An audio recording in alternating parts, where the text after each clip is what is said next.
Assalamualaikum warahmatullahi wabarakatuh. Selamat pagi teman muda. Ini merupakan pagi yang ceria ya. Adrian kembali menemani kamu dalam program MBKM on the Radio. Dan di pagi hari ini Adrian gak sendirian pastinya ya. Kita kedatangan tamu yang luar biasa, narasumber yang bakal menjelaskan apa sih itu ya perkenalan praktisi mengajar pada pagi hari ini. Pastinya dari pukul 11 sampai pukul 12 siang nanti Adrian akan ditemani dengan kedua narasumber kita. Ada Ibu Murfiana Koto SEMSI dan juga ada Ibu Khairunisa SEIMM nih. Dan juga Bu Murfiana ini merupakan Ketua MBKM UMSU dan Ibu Khairunisa sebagai PIC praktisi mengajar. Dan yang pastinya kamu udah penasaran nih ya dengan kedua narasumber kita yang luar biasa pada siang hari ini. Langsung aja deh kita sapa Ibu terlebih dahulu ya. Ada Ibu Vina ya Bu ya? Iya, boleh. Halo Ibu Vina.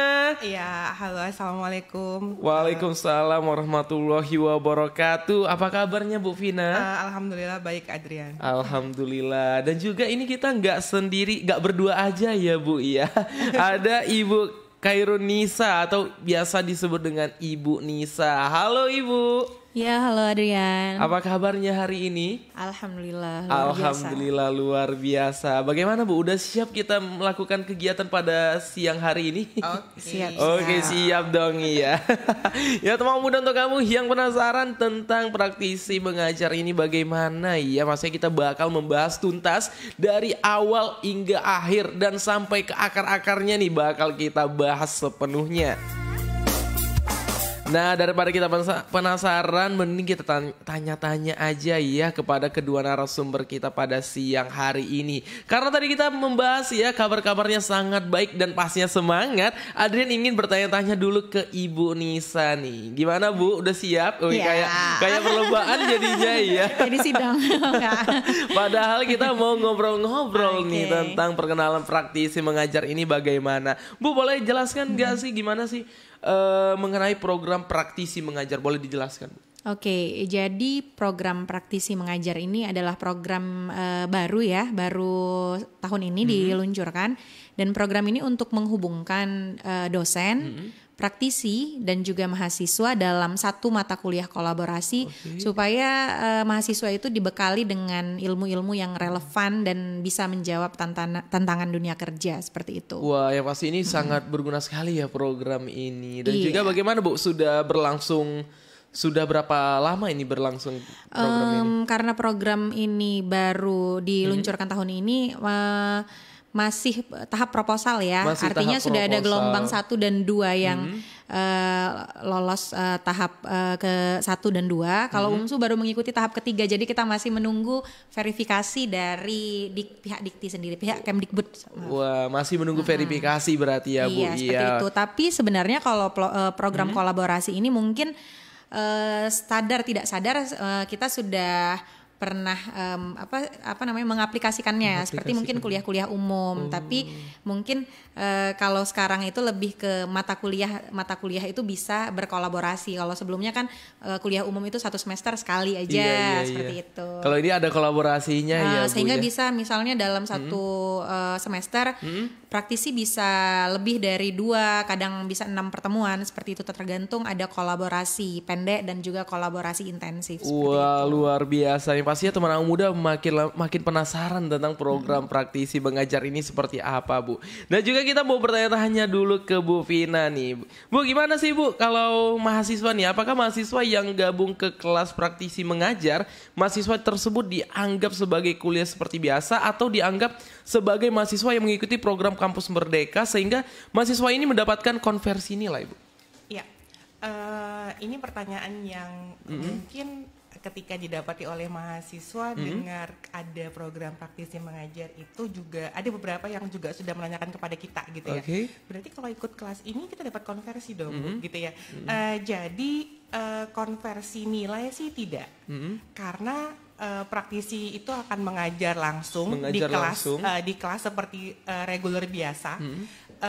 tapi hanya saja kita mendapatkan ilmu yang lebih gitu Dapatkan ya. ilmu yang Iya lebih. benar. Jadi kan bukan hanya secara teori dari dosennya, tapi juga secara kita bisa belajar praktiknya bagaimana sih sebenarnya gitu ya. Dan praktisi yang berkolaborasi ini adalah praktisi-praktisi ahli yang benar-benar sudah dipilih sesuai dengan bidangnya masing-masing, sesuai dengan mata kuliahnya masing-masing. Sesuai mata kuliahnya Iya, masing-masing. jadi kita benar-benar mau menghapus gap yang mengatakan bahwa ya antara teori dengan praktik itu tidak sama. Nah, disinilah kita menjembataninya. Jadi antara teori dan apa yang kita butuhkan dalam dunia praktiknya ini akan bisa terjembatan. Wah, jadi benar-benar program ini sangat luar biasa karena memang kalau misalnya belajar itu praktek itu lebih matang ya Bu ya, apalagi dalam hal mengetahui teori-teori yang ingin kita pelajari bersama. Dan juga Bu, bagaimana Bu? Apakah ini sasarannya hanya untuk mahasiswa atau untuk dosen-dosen atau bagaimana ini Bu programnya? Ya, kalau yang mendaftar adalah dosen dan praktisinya sendiri. Jadi praktisi sendiri. bisa mendaftar, dosennya juga bisa mendaftar. Tapi untuk saat ini kalau untuk gelombang ini bisa dikatakan ini seperti perpanjangan ya gitu ya, gelombang dosen mandiri. Jadi yang bisa pertama sekali mengajukan adalah dosennya. Nah, dosen nanti bisa mencari praktisi yang sesuai dengan mata kuliah dan bagian dari pelajaran yang mana yang ingin dikembangkan dan berkolaborasi. Jadi itu bisa dikomunikasikan kepada praktisinya, apakah bersedia, apakah sesuai dengan aplikasi ilmu yang dimiliki oleh praktisinya. Nah, kemudian setelah itu kita akan menentukan jadwalnya. Jadi kita kelasnya kira-kira kapan yang bisa.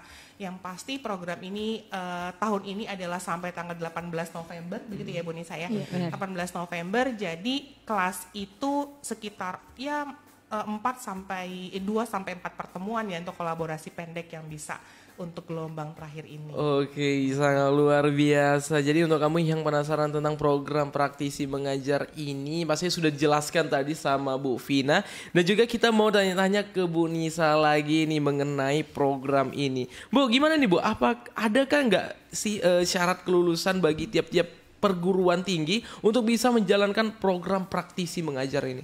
Oke, artinya semua perguruan tinggi dianjurkan atau dihimbau untuk mengikuti ini. Jadi semua perguruan tinggi bisa mengikuti program ini asal melengkapi syarat-syarat yang ada di panduan gitu. Yang penting lampiran-lampirannya lengkap. Seperti kalau untuk perguruan tinggi kita melampirkan tentunya ada komponen-komponen seperti apa sih yang visi misi universitas seperti itu. Kemudian profil program studi yang ada seperti itu. Jadi nanti ada lampiran-lampiran yang harus diupload dan lampiran yang diminta itu semua harus kita lengkapi. Jadi kalau sudah lengkap kemudian universitas atau perguruan tinggi berpartisipasi, tinggal lagi proposal mata kuliah. Jadi ada 2 proposal nanti yang diupload.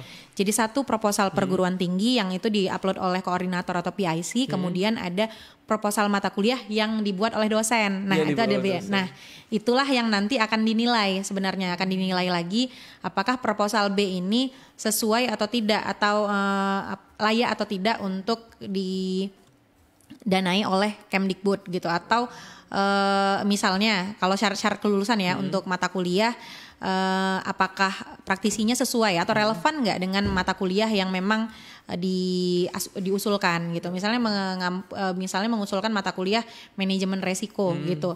Nah, jangan sampai mengampu mata kuliah manajemen resiko kemudian yang diajak praktisinya adalah di akuntansi misalnya seperti itu, misalnya terlalu jauh dari situ ya nggak nyambung gitu kan, artinya nggak layak. Jadi memang harus memperhatikan relevansinya seperti itu. Dan juga apakah ada nih Bu mengenai mata kuliah khusus yang hanya mata kuliah ini misalnya yang boleh ikut untuk program ini atau semua mata kuliah? Semua mata kuliah bisa diikutkan. Berarti semua jurusan itu berkaitan semuanya. Ya, artinya kan semua mata kuliah atau semua program studi itu kan punya output dan akan kemudian outputnya itu akan akan turun gitu di dunia kerja gitu kan, atau di dunia usaha. Jadi semua mata kuliah itu relevan gitu dengan dunia kerja sehingga bisa diusulkan. Wah, luar biasa. Jadi untuk kamu ya teman muda ya, jangan mikir ala ini hanya untuk anak ekonomi misalnya gitu ya Bu ya. Ini hanya untuk anak pertanian, tetapi semua program studi bisa. Dan ini hanya khusus anak UMSU ya Bu. Apa ada perguruan tinggi lain boleh mendaftar? Seluruh program tinggi di Indonesia Semua. itu bisa mendaftar. Khususnya anak UMSU harus prioritas ya untuk mengikuti program ini. Wah, luar biasa. Kita ke Bu Vina terlebih dahulu lagi ya. Kita kembali ke Bu Vina. Bu, gimana sih Bu setiap perguruan tinggi yang lolos mengikuti seleksi program praktisi mengajar ini? Apakah program ini berdampak positif untuk kemajuan universitas? Oke. Kalau ditanya berdampak atau berdampaknya tinggi atau rendah gitu ya, itu bagaimana kita memanfaatkannya sebenarnya berdasarkan itu ya Adrian ya. Artinya pemerintah sudah menyediakan menyediakan program yang begitu bagus. Bahkan jadi kan kalau kita lihat selama ini universitas itu kan memang punya kewajiban, itu disebut dengan IKU ya, indikator kinerja utama.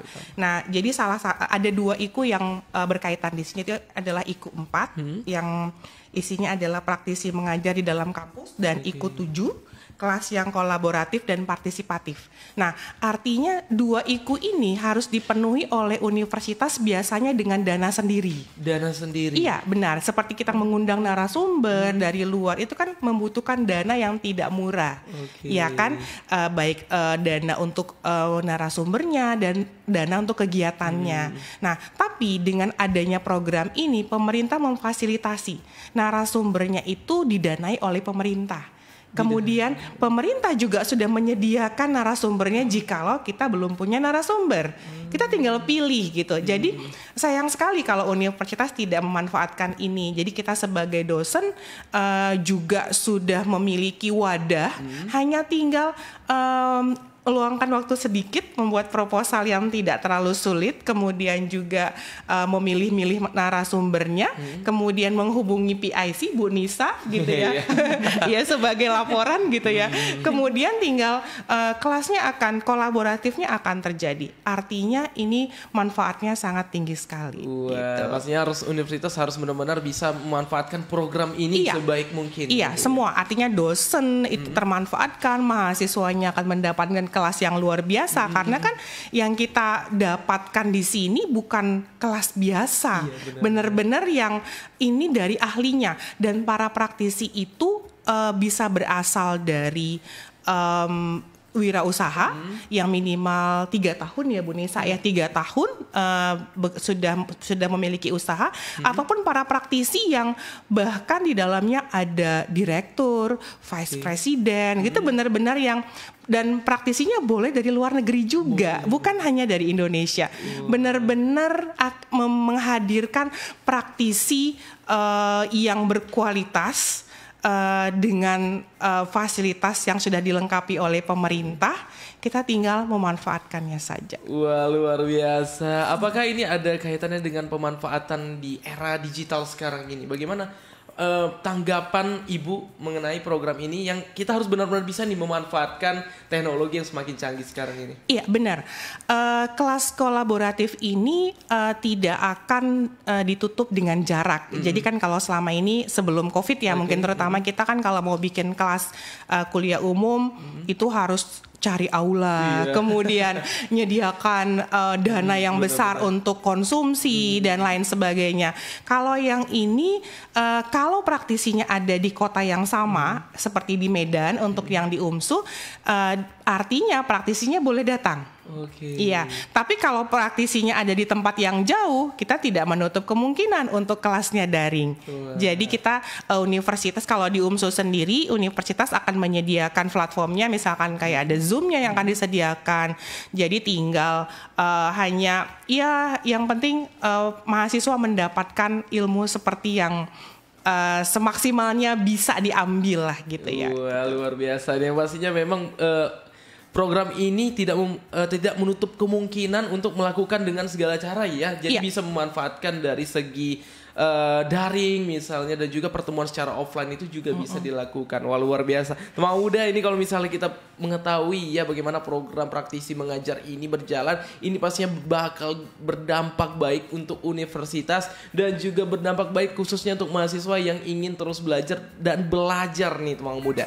Ya teman muda, kita masih mau ngobrol-ngobrol lagi dengan Ibu Nisa nih. Pastinya masih semangat ya Bu ya? Iya, semangat dong. Harus supaya semangat semuanya dong. ikut program ini ya. Wah, benar. Apalagi ini programnya sangat luar biasa dalam memanfaatkan kolaborasi tadi itu sangat penting sekali ya Bu ya. Ada yang ingin nanya ke Ibu Nisa nih. Bu, apa aja nih syarat-syarat dosen dari UMSU agar bisa lolos mengikuti program praktisi mengajar ini? Oke, ini sangat mudah ya sebenarnya untuk lolos mengikuti program praktisi mengajar.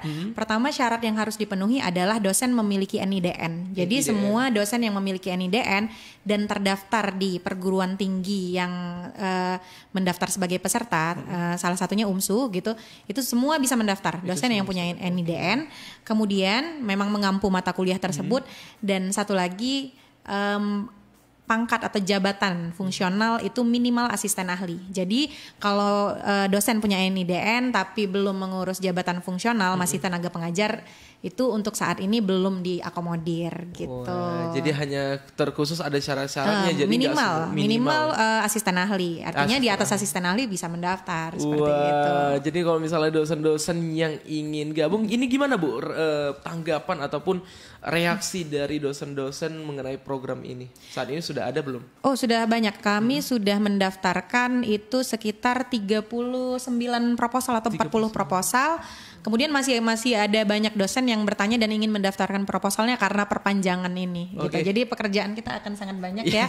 Dan kami senang gitu kalau dosen-dosen semangat gitu untuk itu mengikuti dari, program ini. Masing-masing dari program studi ada atau dari banyakan dari mana tuh? Kalau paling banyak itu mendaftar dari saat ini sudah ada 50-an proposal. Ya, mungkin yang sudah terverifikasi sekitar berapa? Kalau terverifikasi itu sekitar 25-an ya. 5 mata kuliah. Mata kuliahnya. Wah, luar biasa. Nih pastinya kita harapkan semakin banyak lagi ya Bu ya untuk mendaftarkan, apalagi ini programnya bakal sangat bagus sekali untuk kemajuan terkhusus universitas sendiri. Nah, ada yang ingin nanya ke Bu Vina lagi nih Bu. Bu, apa aja nih Bu manfaat yang diperoleh oleh dosen yang lolos mengikuti program kampus mengajar?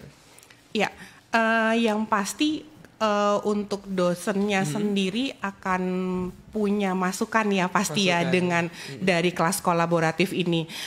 Artinya mengembangkan selama ini ilmu yang dimiliki oleh dosen.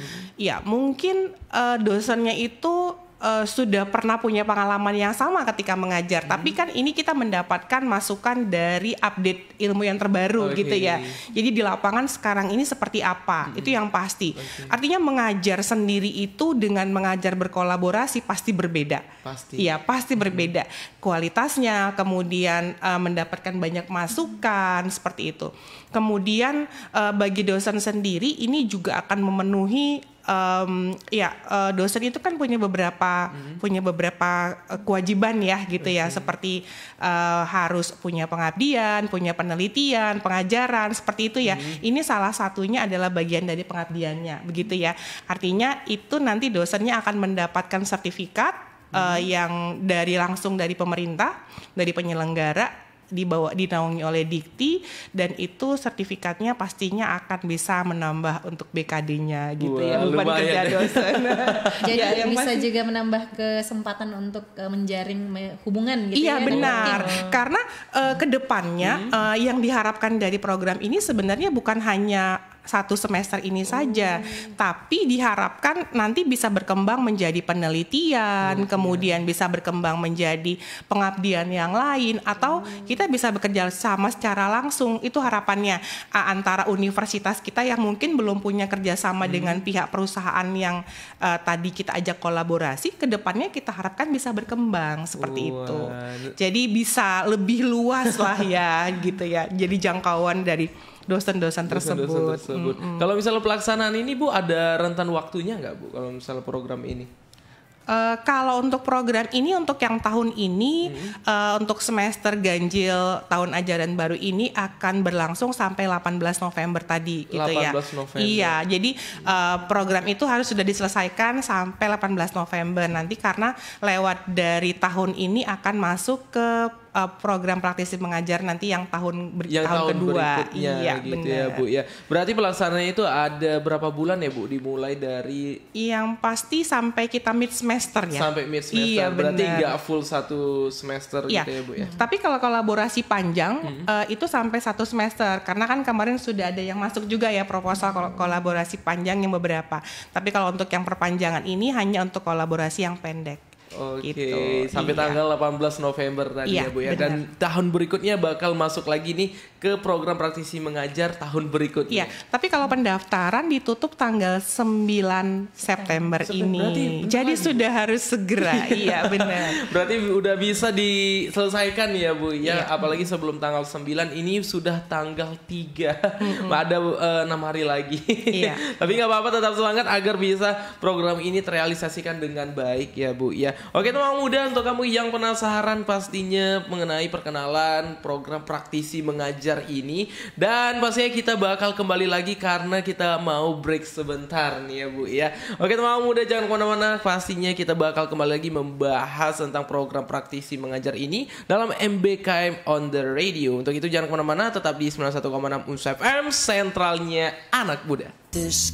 Ya teman muda, masih bersama Adrian dan dua narasumber yang luar biasa di pagi menjelang siang hari ini. Masih sama kita membahas program praktisi mengajar ya. Bagaimana perkenalan mengenai program ini bakal kita bahas tuntas di pagi menjelang siang hari ini. Ya teman muda, kita sapa dulu kedua narasumber kita, bagaimana nih? Masih semangat Bu? Masih dong. Ini Adrian merasa ganteng sendiri di sini. Karena ada dua narasumber cantik pada pagi menjelang siang ini. Kita kembali membahas program praktisi mengajar ya, yang pastinya kita bakal mengetahui nih apa-apa aja syarat, dan kita mau nanya ke Ibu Nisa terlebih dahulu nih. Bu, apa sih syarat-syarat praktisi agar bisa lolos nih mengikuti program praktisi mengajar? Ini sebenarnya juga sama ya, untuk syarat dosen tadi sangat mudah. Artinya praktisi sudah bekerja atau berwirausaha minimal 3 tahun gitu ya. Nah, minimal 3 tahun ini sejak mereka lulus dari kuliahnya, minimal D3. Jadi nggak mesti S1, S2 atau S3. Jadi mereka tamat D3 itu juga sudah boleh mendaftar sebagai praktisi, tapi syaratnya tadi 3 tahun minimal dari sejak lulus ya. Nah, kemudian mereka masih aktif bekerja. Kalau untuk yang profesional, mereka wajib menunjukkan surat keterangan bekerja seperti itu. Nah, kalau misalnya freelancer itu menunjukkan portofolio, dan kalau dia usaha wajib menunjukkan nomor induk usaha dan juga NPWP.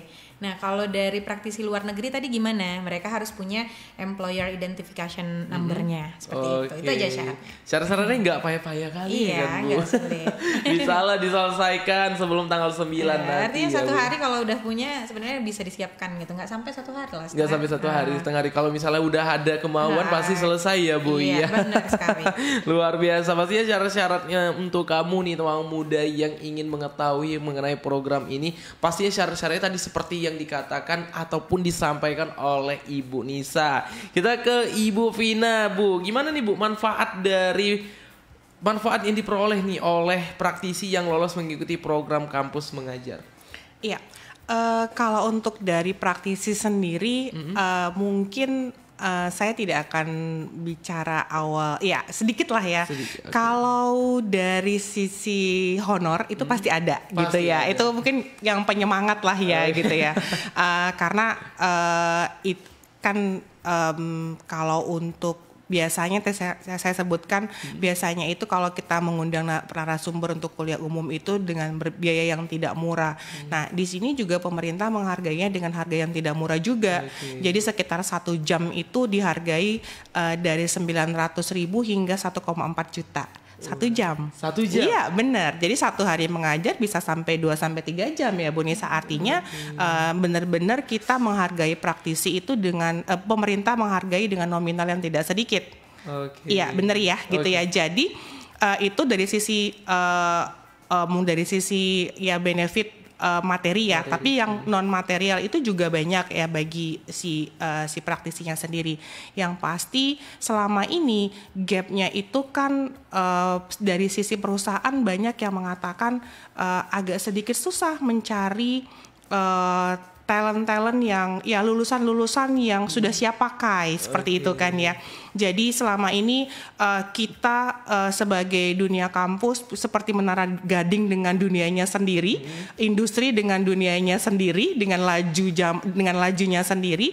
Nah, kalau di sini artinya industri sudah langsung bisa melihat nih, menjadikan ini sebagai wadah talent pool. Jadi kayak oh ini ternyata kampus ini punya bakat-bakat yang bisa dijadikan calon-calon mahasiswa yang akan mereka rekrut nantinya, dan itu akan mengurangi budget rekrutmen, kemudian mengurangi upaya rekrutmen, sehingga mereka sudah tahu sudah mendapatkan calon-calon karyawan yang akan mereka rekrut nantinya. Itu salah satunya. Kemudian bagi perusahaan juga yang mau mengembangkan ini kepada dosennya menjadi penelitian ataupun pengabdian ke depannya. Artinya masalah apa yang sedang dihadapi oleh pihak perusahaan bisa kita coba bantu untuk dikembangkan di dunia pendidikan gitu ya. Jadi benar-benar mendapatkan masukan yang bisa lebih luas lagi, bukan hanya dikembangkan dari pihak industri atau perusahaannya saja, tapi bisa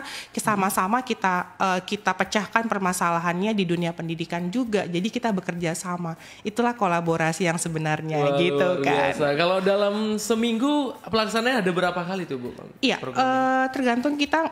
Jadi dosennya sendiri yang akan membuat proposalnya seperti apa. Misalnya mau membutuhkan praktisi sekitar 2 pertemuan per minggu, atau misalnya langsung 1 minggu 1 kali sebanyak sekitar 2 sampai 4 pertemuan untuk kolaborasi pendek seperti itu.